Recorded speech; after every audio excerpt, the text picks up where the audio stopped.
Baba Wekesa here. We're at the What's up? Community Healing Network Global Emotional Emancipation Summit. And I really enjoyed listening to Baba Wekesa's talk earlier about how then we change and reshape the narrative, the anti-black white supremacist narrative about African people all over the world. And so I want you all to hear from Baba Wekesa, hear about the AYA Institute that he and his wife have, hear about the amazing education really system that they have, is the independent education system. And so I'm thankful that you all have an opportunity to hear directly from him. So, Baba Wekesa, can you tell us more about your AYA Institute? Talk to us about that, please. Indeed. Hey, family, glad that you're here. One of the things we were talking about, IA Education Institute has a middle school component, has a high school component. It also has an adult component. The middle school and high school component, let's just talk about this school, is a national and international school. We have Kofense logging in from Ghana, okay? We have Talib from Los Angeles. Now, this is not, our school is a web conference-based school, not a website school. That is, they log in and they're in school with other students live and their instructors live all the time. That is, white people use the internet to replace human contact. We use it to extend human contact. So literally, they're in class with each other, talking to each other, seeing each other, interacting with each other, just like they would do, similar to what they would do if they were face to face. But the key part, so that's the important part, because interaction is key. The other thing that's important is, when we say African-centered, we mean healing things like alienation. Because you can't just call it a black curriculum. It has to heal the wounds of oppression created by living in a society and created also by miseducation. One of those things is alienation. That is, in a typical public or private white school, okay, either white school or school run by black people, or their, what we call their surrogates, people who may be a different color, but they're using the same curriculum, the same approach. That school has it be that the further the child succeeds and goes along in school, the further away from their community and their culture they go. So if I'm excelling and I'm the gifted program in mathematics, it doesn't mean being there means I'm closer to my community. In fact, it means I'm further from my community. Not because I want to be as a student, because the situation has set it up so that in my giftedness, I don't know Abdullah and Shabazz. I don't know great African mathematicians, male and female. I'm more alienated from my community. So then what happens?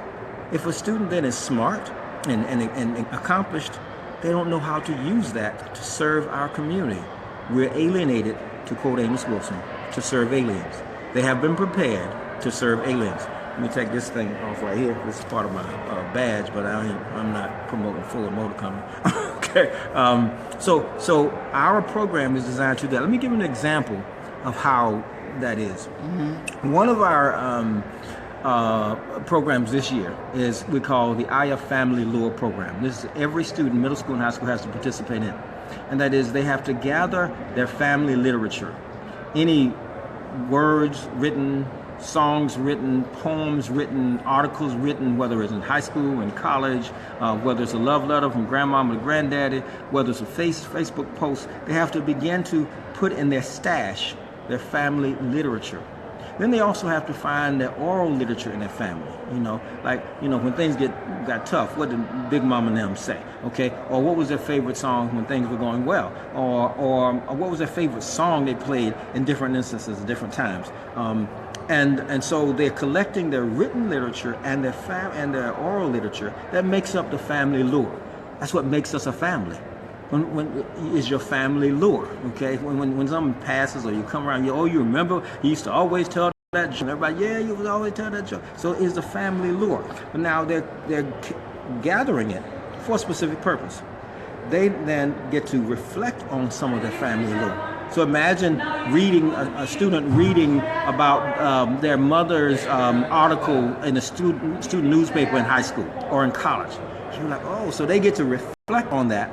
They also get to analyze it. So they have to write their own papers or their own poems in reflection to that.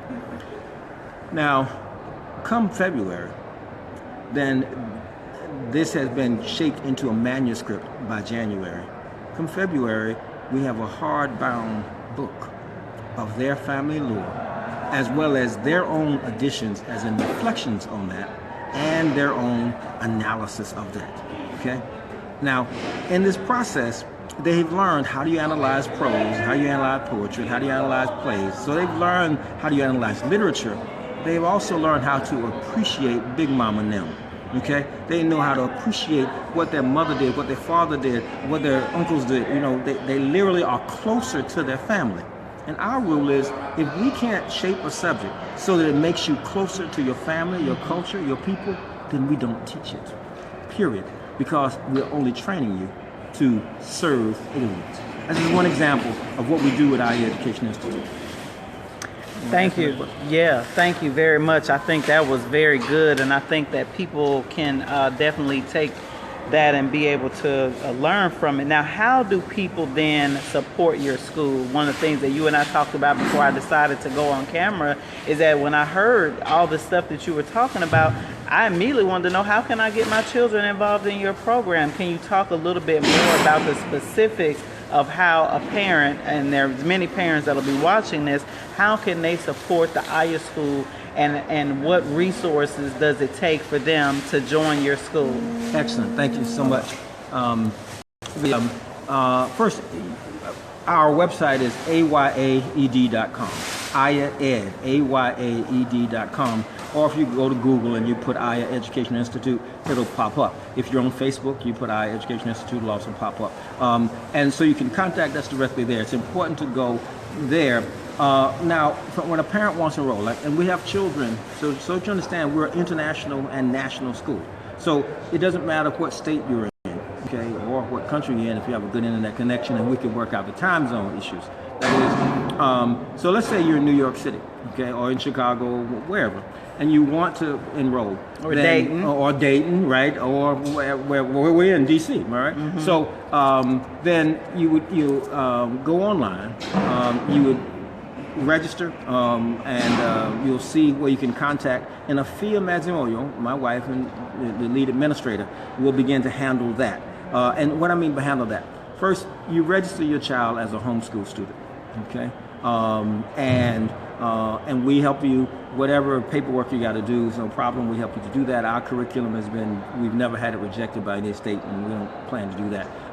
We have 2 or 3 PhDs on staff teaching our middle school and high school students. So, boom, we got that covered. Now, the point is, we want you to have the most flexibility, and the most flexibility in any state is you list your child as a homeschool student.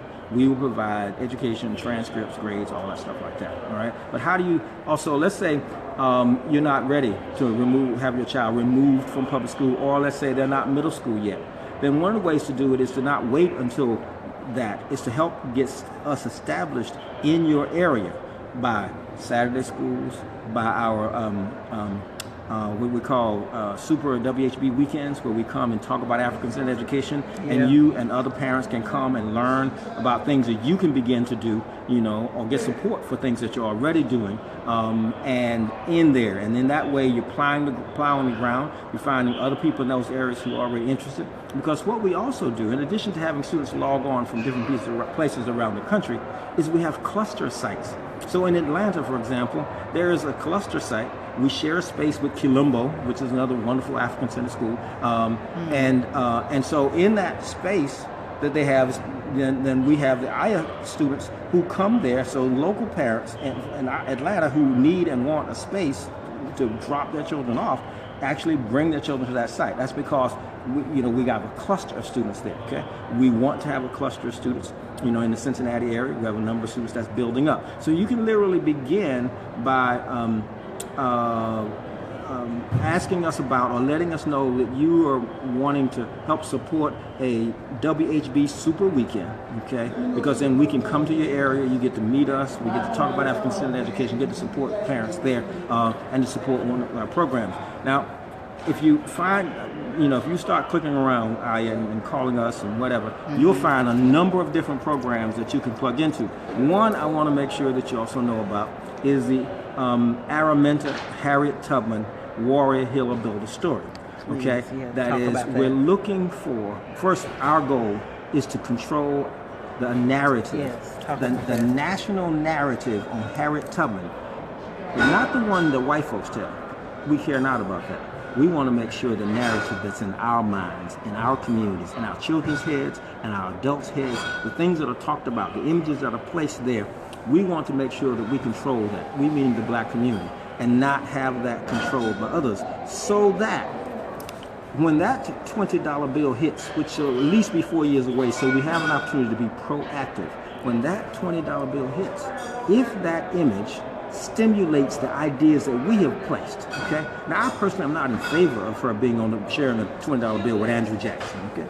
So that's neither here nor there right now. We're saying, how can we be proactive and take something that, and do something, build in our community, so that when this piece hits, designed for some other purpose, actually has the effect of having her image stimulate the warrior in us, the healer in us, and the builder in us, okay? And so we've created the Araminta Warrior, Healer, Builder story, and we're certifying, around the country, we're certifying over 200 people in their communities and within their circle of influence to tell her warrior story, her healer story, and her builder story. Okay? Baba Wekesa, can you please, because this is what attracted me most to what you said on the panel, please explain to our audience here your definitions of warrior, healer, and builder. Absolutely, I certainly will. More than happy to. In order to really heal oppression's wounds and get us out of this, we have to develop a warrior, healer, builder personality, mindset, and skill set. Those are really important, okay? What do we mean? Many times we use warrior metaphorically, and that's okay. Metaphorically, as I'm struggling with something, it's hard. I may say, I'm warrior-like today, okay? Many times, though, I'm really not at war with somebody, okay? It's just difficult, and that's okay to use it metaphorically. For us, though, we're talking about, when we say warrior, we're saying we're actively challenging people, policies, or practices that oppress our people. That's when the warrior part of me, not the metaphorical warrior, is activated. When I'm challenging this person who's in fact oppressing our people, when I'm challenging this policy, when I'm challenging this practice, okay, then either one of them, or in combination, then that's when the warrior part of me is engaged. It's critical because there's a certain skill set that has to be developed when I'm doing that, okay? And it's also critical because sometimes we think that when we're struggling with our people, that there is a warrior part. No. Even when I'm disagreeing with my folks, okay? Even when somebody betrayed me, I'm not at war with my folks. I may confront my people, okay? But I'm not at war with a sister who lies on me. I'm not at war with a brother who lies. No, I'm not at war with that, okay? I'm at war with those folks who oppress our people. That's right. And I learn to confront my people, okay, as a healer. I don't mean I take junk. It's like, no, but I'm not at war with someone, all right? If my child does something and white supremacy comes out of their mouth, okay, and if yours hasn't yet, it will, okay, then I'm not at war with my children, even though I want to stop or extinguish a behavior. So it's important. So that's warrior. Particularly, I'm challenging people, policies, and practices. And I need to practice that. I need to get skilled at that. Because certain scares come up when, in fact, I start challenging a person, a policy, or practice. That is, when I hit them, they're going to hit back. Okay? So I got to be prepared for that. Okay? I got to arrange my life for that or whatever. And so it's really important that we learn to do that. Now, that's the warrior part. The healer part. I'm talking about doing what Harriet Tubman had to do, and that is healing myself first. Okay? Yes. What do I mean by that? I mean, we have been wounded by oppression. Those wounds sometimes come from 16 bullets. That is, when I'm seeing that our lives mean nothing, and when there's open season to kill our children, put us in jail, all of the things that we know, those have an effect on me, okay? And that hurt me, have psychic issues, okay? From depression to all kinds of things, escapism, fantasy, delusion, and I gotta heal that. In addition to the current stuff, I also am wounded from some wounds I got from my dad. Okay? Yeah. Some injected oppression from my dad. Injected oppression from my mom, from my people who loved me and who fought for me and whatever. They still, of course, we all are here and learn this white supremacy stuff, and some of that I learned from them, right? Whether that's how to treat women, how to treat myself, all kinds of wounds that have come down my family line. In addition to having that kind of mindset, what skills do I need, okay, in order for me to be able to have the light-skinned, dark-skinned conversation at my next family reunion with the expectation that we'll be closer at the end of the conversation than the beginning? That's what we're talking about, okay?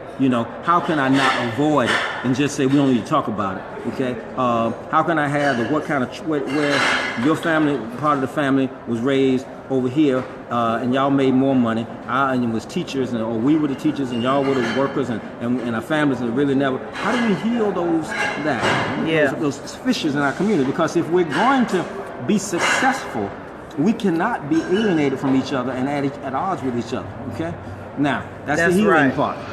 Next is the building part, and as you see, hopefully they tie together.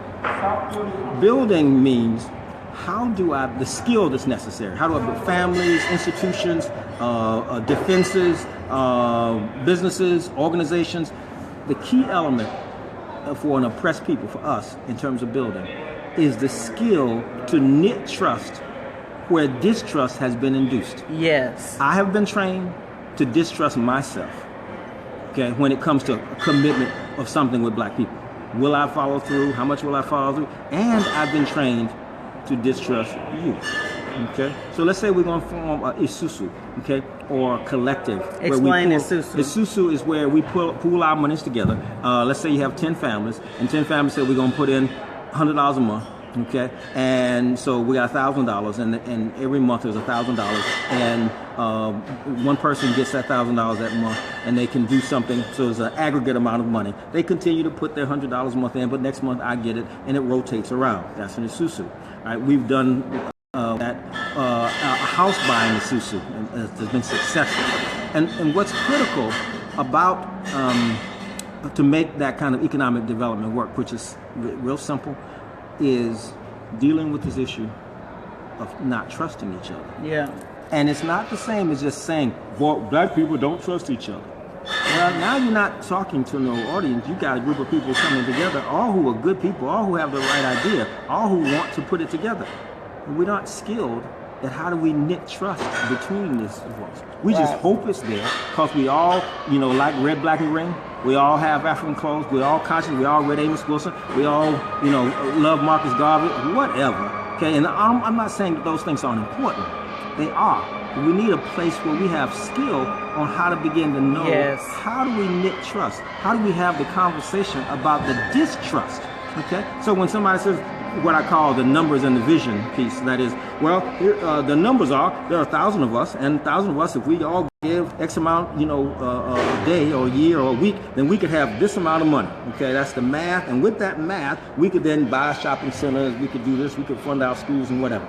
That's the math and the vision. It's wonderful. The unspoken big elephant in the room is that when I have to come out of my pocket and put my green on the table with it, then those issues of, do I trust you and do you trust me? Yeah. Okay. That's it. That's the root, right? All of that is that's root. And all of that programming that I hadn't even thought about, that I got from Big Mama and them, saying, oh man, black folks, you can't trust black. I ain't gonna take my car to no black truck. I ain't gonna take what. See, and see, this is why understanding how do you develop the skill of how do you deal with that ourselves and also facilitate others doing that. Yes. That's the essence of knowing how to build. It's not, the technical parts are okay. We can learn those. We can learn how to do web pages. We can learn how to build buildings. We can learn how to grow food. All of that is important. And if we're going to create a collective work, then we're going to have to know how, okay, to build trust and knit it, okay, when distrust is induced. Yes. Okay, so that's warrior, healer, builder. That kind of paradigm, skill set, and mindset, it underpins our academic education as well. Yes. So, thank you. And Man, Facebook, I hope you all are really enjoying this. I don't believe in coincidences. I had an opportunity to meet Baba Wekesa literally just a month ago down the street in Cincinnati. I drove down because I read what the healer, warrior, healer, and builder was about. And I said, man, I want to be in that space because I am on this active mission to free my people. Every time I hear a child being killed by the police, every time I hear about intraracial violence within the community, every time I hear us being, not kind to each other, saying mean things to each other, I understand that the root cause is definitely the narratives that's been shaped by us or about us for us, right? Absolutely. And to find out that this Baba is in our space. He's here. We read books like he said of Amos Wilson. Amos Wilson has probably been the single most influence on my political development. Dr. Marimba Ani, all these people, and then now Baba Wekesa, who's helping us to really decolonize, I would say, our mindsets. Like he said, talking about how then we can learn the technical skills, but then how do we learn to trust? And so, Baba Wekesa, if you could share some more, please. Well, I'm going to pick up on what you just said. Part of what we've done is we've taken the wisdom of Marimba Ani, of Amos Wilson, of John Rick Clark, and many others, and put it into practical learning, training processes. For example, that part when I first started talking about alienation. Well, and I said, so we've designed this program to help heal alienation. Well, Amos Wilson is the first one that said to me very clearly, if he's talking about African-centered education, it's got to know how to solve this problem, alienation. So like I said, well, I'm a good student, so let's do that. And so we've had many, many different parts of our program that's designed to do what he said, address this problem of alienation that's created by white supremacy and white supremacist education, et cetera, et cetera. I haven't talked about a part of that healing is becoming emotionally authentic. Yes, please share that. Well, Marimba in chapter 2, of Yurugu, clearly says, actually it's the first one, it's called the chapter is the cultural structuring of thought, where white people says that thinking is superior and emotions are inferior. Okay, also says about the we've taken many of those things, all right, and say, all right, here is a paradigm of how to debunk that myth, first of all. Okay? Debunk the myth. Debunk that myth, and also how do we use our emotions? How do it be so that our thinking and our feeling work like that? And how do we do that as opposed to operate the way we've been trained to operate, such that we'll blame our emotions for everything, and what we really do is we've been taught to falsify our emotions. Now, Amos Wilson has taught us falsification of African consciousness. We love it. We use it. In order to graduate from Aya, you have to master that book. Okay, so we're clear. Yeah. What we've also done is begun to write, and we've had programs about it. We're writing about it now, and that is about falsified emotional responses. That is, this system has taught us to respond inauthentically in terms of emotional. So if I ask a sister, let's say I'm 16 years old, and I've been looking at this system, this beautiful sister right here. Let's make her what? I've been looking at her right, so I'm 16, she's 16, whatever. And I get up enough nerve to say, sister, I sure would like your number. And the sister says, no. All right. So now normally, right now, I'm going to do some version of, she thinks she all that. She thinks she's stuck up, blah, blah, blah. And I go talk to my boys over here, and I'm, laying out all kind of B words and other stuff because the sister ain't give me a number. As if she did me wrong for not giving me a number. Mm-hmm. And she passes by and hear me calling her these B words and putting her down and all that stuff like that. Here's what happened. Because my emotion showed anger, when in fact I was feeling sad and maybe scared, okay, then it'll affect our relationship. What's going to happen when she passes hearing me put her down, saying she's stuck up, and other kinds of ways to put her down in terms of our future communication? I'm now putting you down as if I'm a white person putting you down. Right. Just because you want to give me your number. Right. Okay. When I respond authentically, the dynamic of our relationship, the story of our relationship shifts dramatically. All right. If we go back to that same scenario, she says no, and I said, well, sister, I'm sorry about that. I'm really sad about that, if you want to know the truth, because I've been trying to get up enough nerve to ask you this number, for your number, because I think we can make beautiful music together. I think our lives would just really work. And I hear that you don't, or at least you don't want to give me a number. So I hear it. I just think we can make beautiful music together, sister. So take care. All right. So I've been authentic. Authentic is that I'm feeling sad that you didn't give me a number. Okay. I ain't crying, ooh, but no, I'm being authentic with her, okay? I asked for something, there's something I wanted or expected, I didn't get it. The natural emotional response, the authentic emotional response is sad for that, okay?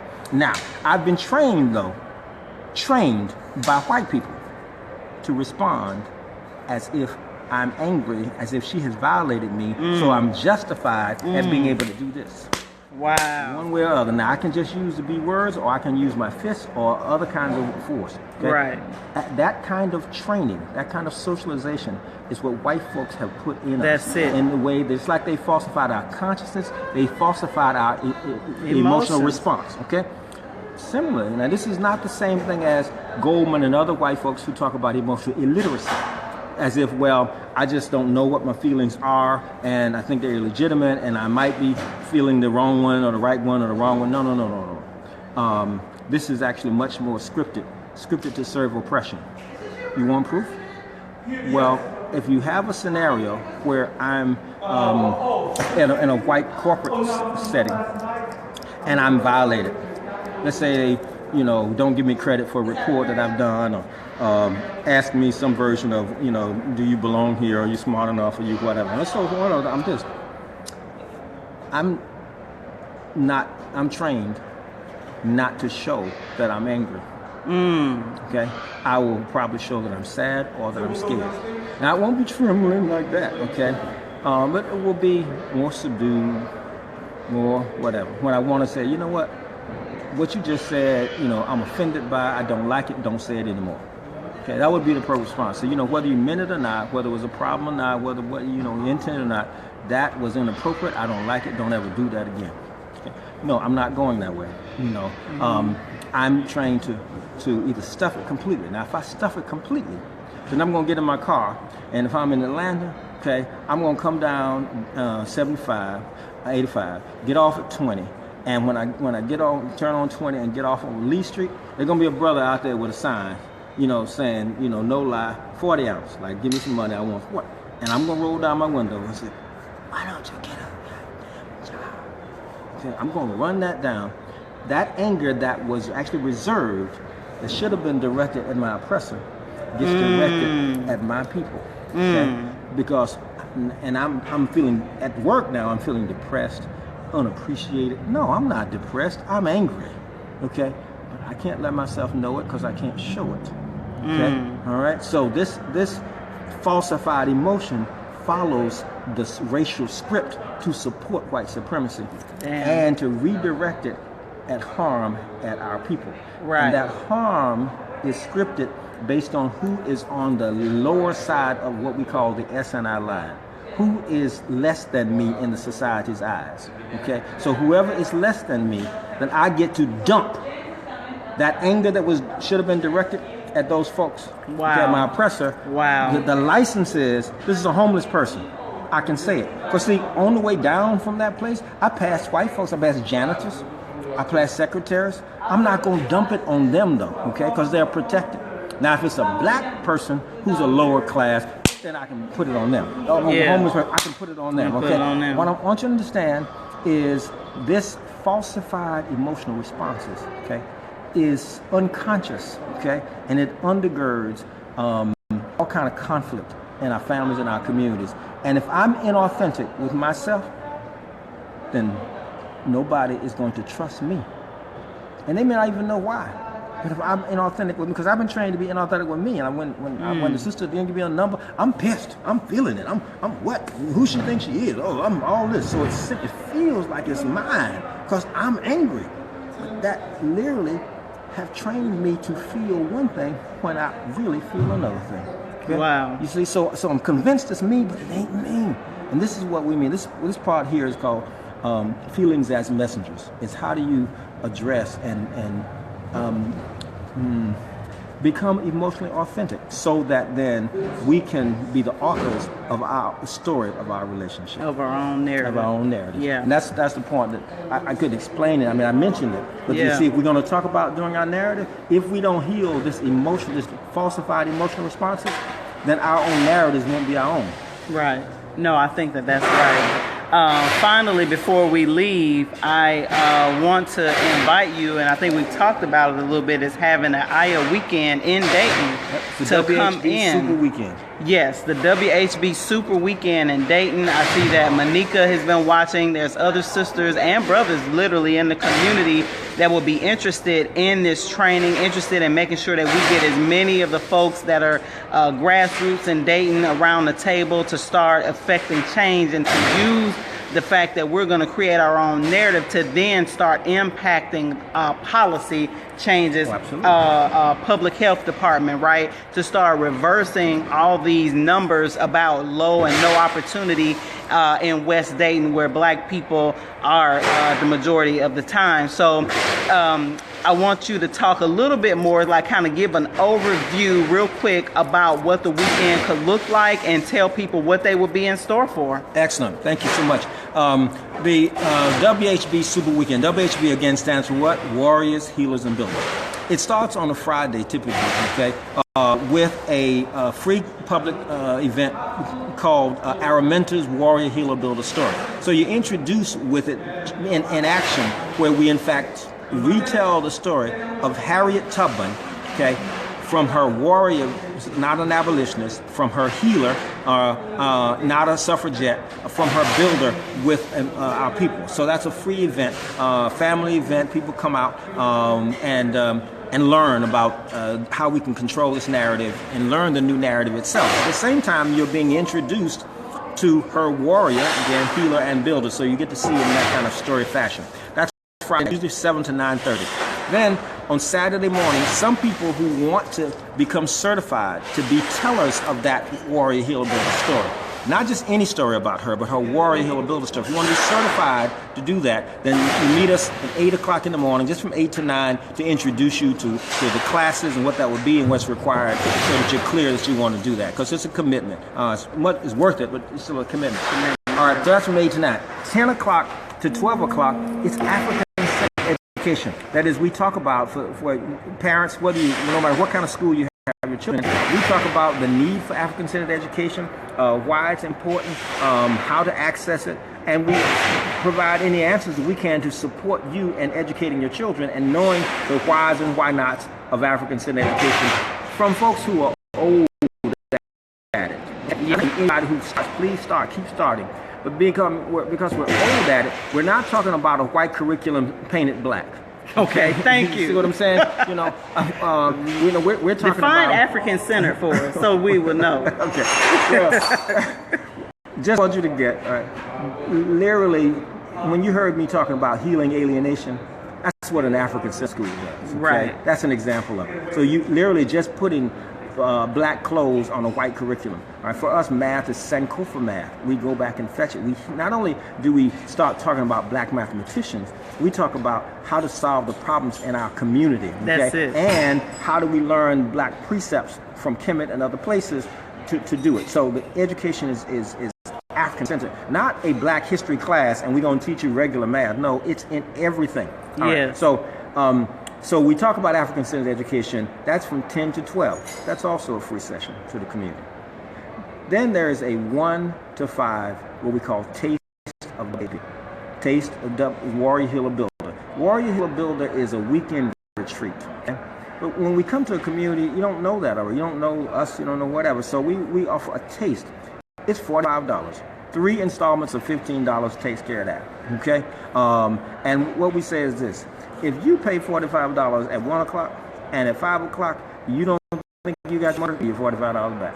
This is plain and simple. It's not, this. We've been doing this a long time, okay? Yeah. And we do it for the love of our people, and because we plan to win, and we cannot do it though just because we want to. We have to be prepared for it. So that's a taste of WHB 1 to 5. We take an hour break, then from 7 to 9, another 2 hours. we then practice using those tools of WHB to address a community problem. That community problem may be black men and women relationships, or maybe economics. Those are the two most popular ones where we talk about that. And so we invite brothers and sisters, both those who come and those who want to talk about that, okay? And that one is a $25 donation. It's just that. So we literally, for those who attended the others, get to hear what's the outcome of a conversation around black men and women being authentic, when in fact they've understood falsified emotions, when they've understood how we've been wounded, and when they use that skill set. Because it's important for the people, not here's a nice theory and a nice idea, but to have it whether you experience a tough conversation coming out differently because you've been guided by a tool set, okay, then you people know the power of it in real life there. And then that's it. It's 9 o'clock and we say hug each other and say bye, and then but people have gotten a taste of Aya as an education institution. They've gotten a taste of Aya in our Warrior Hill Builder work. Okay, they've also gotten a taste of us in our national mission to control the sisters' narrative. Okay, it's a national movement, and we're gonna win this. Okay, again, and it's not about protesting what white people will write and say about Arab Lynching. It's talking about what we're going to say, and in the minds of our children. So when that $25 bill hits, it stimulates the warrior in us. Imagine that. Imagine if I got that $25 and it has me want to do what Araminta did. Yes. Okay. That is to believe not in individual freedom, but collective freedom. Not freedom. Individual prosperity, but collective prosperity. And they're not going to tell that story. That's the story that we tell. We are going to tell. Then guess what? Somebody, that $20 bill reminds us for collective freedom. Right. Okay, thank you, Brother Wekesa. I hope that you all found that very, very useful.